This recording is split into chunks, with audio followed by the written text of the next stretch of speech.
औज़ुबिल्लाहिमिनश्शैतानिर्रजीम बिस्मिल्लाहिर्रहमानिर्रहीम।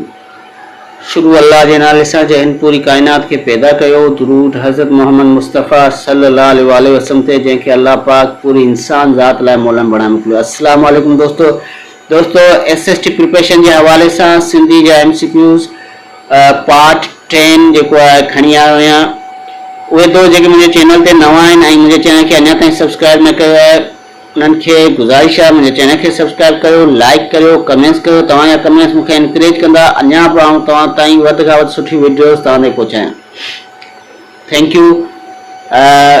दोस्त जेके SST प्रिपरेशन करे रहिया आहिनि उन्हनि खे इहो ई मां चवंदुसि त सिंधी जेके आहिनि MCQ जेके आहिनि जेके वीडियोस मिलनि थियूं उन्हनि खे वधि खां वधि कंप्लीट ॾिसो त जी तव्हांजी तयारी जेको आहे सुठे नमूने सां थी सघे ऐं तव्हां जेको आहे क्लियरली आराम सां जेको आहे SST जेको आहे क्लियर करे वञो। अलाह साईं तव्हांखे पंहिंजे नेक मक़सद में कामयाबु कंदो। हलूं था सिंधी जे MCQ जी तरफ़। नंबर पहिरियों MCQ आहे खानचंद दरियानी जो लिखियल ड्रामो माया जो अंध जो मौज़ू कहिड़ो आहे। हाँ, इनमें जेके ॿ क्वेश्चन अची सघनि था। हिकिड़ो इहो क्वेश्चन अची सघे थो त माया जो अंध ड्रामो कीअं लिखियो आहे, त इहो लिखियो आहे खानचंद दरियानी। ॿियो त इन ड्रामे जो मौज़ू कहिड़ो हो, त इन जो सही जवाबु आहे ऑप्शन बी समाजी। इन जो मौज़ू हो समाज जे बारे में, यानी हीउ ड्रामो जेको आहे समाज जे बारे में। अॻिते हलूं। क्वेश्चन नंबर 2 है सिंधी अदब में तारीख़ी मज़मूननि जे हवाले सां सरफ़हरिस्त नालो ईंदो आहे। सिंधी अदब जी तारीख़ी मज़मूननि में जेको सरफ़हरिस्त नालो आहे उहो कंहिंजो आहे, त इन जो सही जवाबु आहे ऑप्शन सी प्रोफेसर चेतन माड़ीवाला।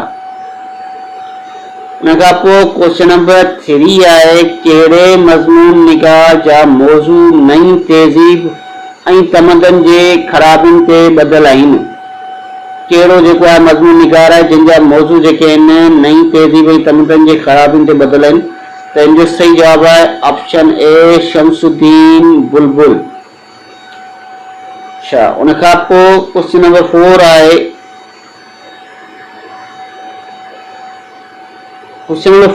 वरियल ऐं नेमत असलूको नाविल जेको 1915 जो लेखक आहे, यानी वरियल ऐं नेमत जेको असलूको नाविल आहे इहो 1915 में छपियो। उन जो लेखक कहिड़ो, त उन जो सही जवाबु आहे ऑप्शन सी बेरूमल।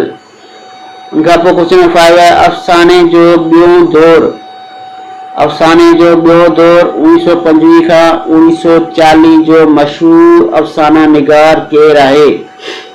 यानी अफ़साने जो जेको ॿियो दौर शुरू थियो 1925 खां 1940 ताईं, उन जो मशहूर अफ़साना निगार केरु हो, त इन जो सही जवाबु आहे ऑप्शन बी अमरलाल हिंगोराणी। अच्छा, उन खां पोइ क्वेश्चन नंबर 6 आहे पहिरियों सिंधी ड्रामो स्टेज ते कराची में पेश कयो वियो। पहिरियों सिंधी ड्रामो स्टेज ते कराची में कॾहिं पेश कयो वियो, इन जो सही जवाबु आहे ऑप्शन डी 1994 ईस्वी में पहिरियों सिंधी ड्रामो जेको आहे पेश कयो वियो स्टेज ते। अॻिते हलूं था।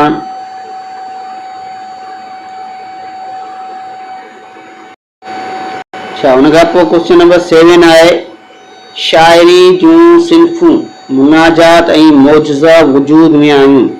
शाइरी जूं सिन्फ़ूं आहिनि मुनाजात ऐं मौजज़ा कहिड़े दौर में वजूद में आयूं, त इन जो सही जवाबु आहे ऑप्शन ए कलोड़ा दौर में। उन खां पोइ क्वेश्चन नंबर 8 आहे नूरजान हिकु तारीख़ी नाविल आहे जेको देश जी हुकूमत जे पस मंज़र में लिखियल आहे। नूरजान जेको आहे तारीख़ी नाविल आहे इहो कंहिंजी जेको आहे पस मंज़र में लिखियल आहे, इहो ऑप्शन सी जेको आहे सही आहे। मुग़लनि जे दौर में जेको आहे इहो नूरजान नाविल लिखियो वियो। अच्छा, इन जे बारे में थोड़ी एक्स्ट्रा नॉलेज।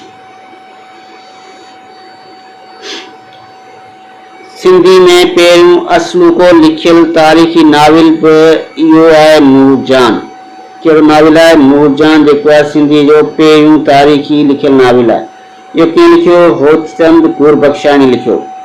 कंहिं लिखियो गुरबख्शानी, होचंद गुरबख्शानी। कॾहिं छपिजो? 1915 ईस्वी में इहो नॉवेल छपिजो हो। ही हुई एक्स्ट्रा नॉलेज नूरजहान तारीख़ी नॉवेल जे हवाले सां। इन खां पोइ क्वेश्चन नंबर 9 आहे, लाल शहबाज कलंदर के दौर में तबलीग लाइ सिंध में आयो। लाल शहबाज कलंदर कंहिंजे दौर में आयो सिंध में? इहो आहे ऑप्शन डी, सुमरा दौर में आयो लाल शहबाज कलंदर।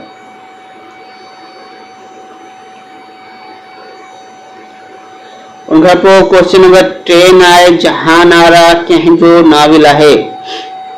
जहान आरा नाविल कंहिं लिखियो आहे? त इन जो सही जवाब आहे ऑप्शन बी, अब्दुल रज़ाक मेमन जो इहो नाविल लिखियल आहे जहान आरा।